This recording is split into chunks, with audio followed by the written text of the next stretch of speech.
Good afternoon, Skaneateles. Please forgive me, I'm a reader. As my students will tell you, if I try to tell them one story, I end up with 20. I'm not even sure if I covered the first one well, so I'm going to just stick to the agenda here. We've heard it said all too often that you can't solve a problem that you don't know exists.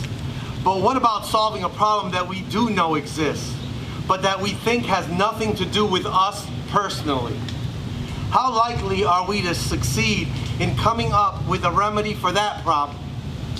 Many of us are very quick to notice and point out someone else's flaws. They drink too much, smoke, constantly judge others, don't have an open mind, think they know it all. Or as I often criticize my own son, they won't take responsibility for themselves. But how many of us have taken the time to reflect and realize that we very often share that same flaw or a very closely related one, even if only in the moment that we are seeing it in others?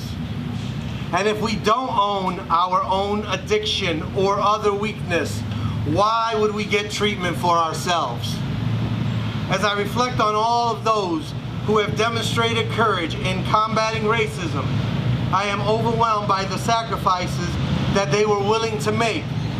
A tremendous many, like Martin Luther King Jr. and John Lewis, lost their lives or had their skulls fractured.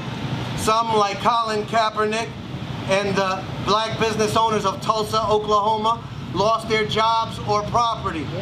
And some lost their friends or family, like I did when I came home from college with what I considered a more enlightened understanding of race and sexuality discrimination.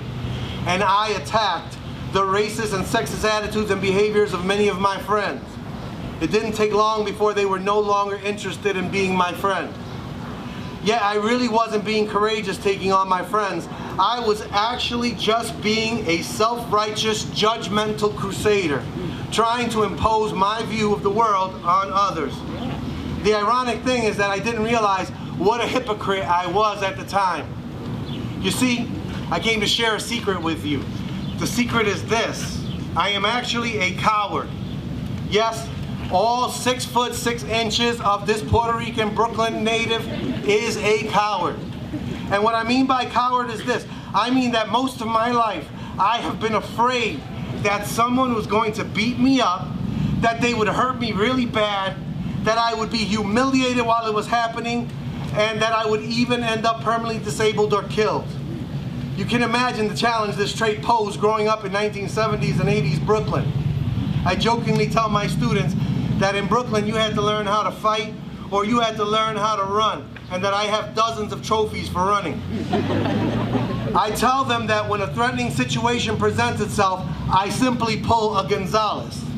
Speedy Gonzalez.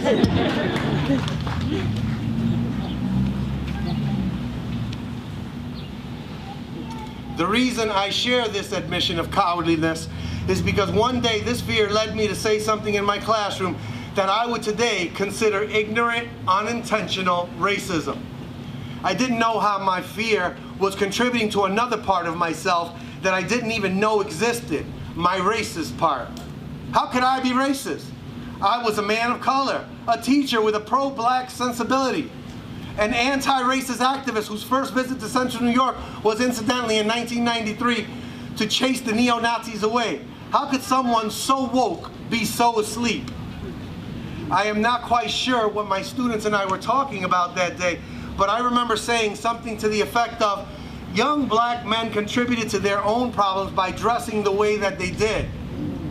I was, in essence, blaming the victims for the discrimination they faced. And I was justifying it as a result of not their actions, but of the fashion they wore.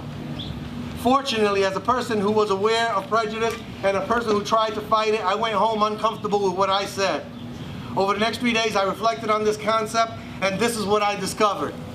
I asked myself, Bibi, that doesn't really sound right. So why did you say it, and what do you really think? These students had the same goals as students who follow any variety of fashion, identity, and social acceptance. There was no behavior that justified my prejudice. When I really looked at my black students, at the kid with the red do-rag, the jeans slung low on his hips, the headphones with loud music leaking out. I didn't see a threat. I saw fear. I saw myself. I was afraid of men who looked like me. Despite having grown up in a neighborhood that was half black and half Hispanic, despite the fact that the most gentle and most powerful role models, my father, my middle school teacher, my high school principal, came from that neighborhood. Despite having seen white people cross to the other side of the street when I ventured outside my neighborhood. Despite the fact that the evidence revealed that I was just about as likely to come across a white or Asian person to do me harm, I was still afraid that a black man would harm me. Why was this? Did the movies and music videos that usually represent blacks as violent criminals have something to do with it? Was it because the news media that had sensationalized black crime far more than white crime, even though white crime was often much more hideous? For example, despite the fact that no black students have shot up schools, many of us dismiss the vast occurrences of white male shooters as anomalies and believe that white males really aren't as violent as blacks. Was it the societal signals that since whites have more wealth, they must simply be more law-abiding, harder working, and more deserving than blacks who are overrepresented in poor, crime-ridden neighborhoods? Whatever the visceral reasons for my prejudice, I knew that that it wasn't logically justified. I finally understood what I had heard all my life about fear driving prejudice. Prior to this experience, I walked down the street and ignored anyone whose look intimidated me. And of course, these were almost always black men.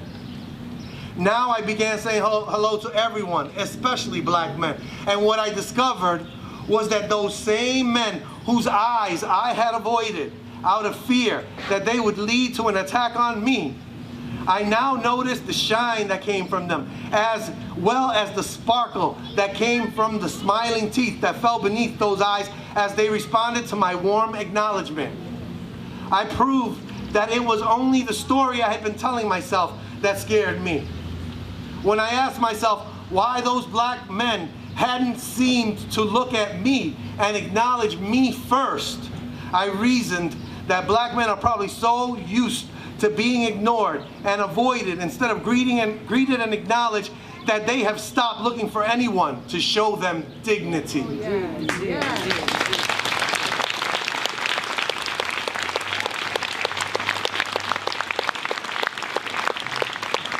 I do not assume that this story applies to everyone and that this story explains all the reasons for the injustices that black people have experienced.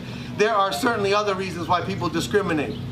But two questions that I ask you to consider are these. Have you been accurately informed about the plight of African Americans in our country?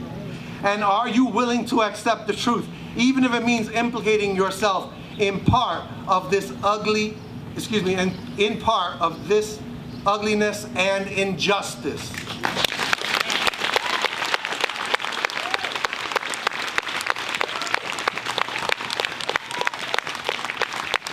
The truth is that given much of our misrepresented history and culture, it is not surprising if people do have a racist bias against blacks. It would be more surprising if they don't. But please, reflect. Discover how you too may have been misled and re-educate yourself. And as your knowledge changes you, as it will powerfully, use it in the service of building community, not destroying it as I did in my early days. But understand that silence in the face of injustice is complicity, and do your best to summon the strength and the words to speak out against it. After all, no one should be expected to change the way that they look so that I am not afraid.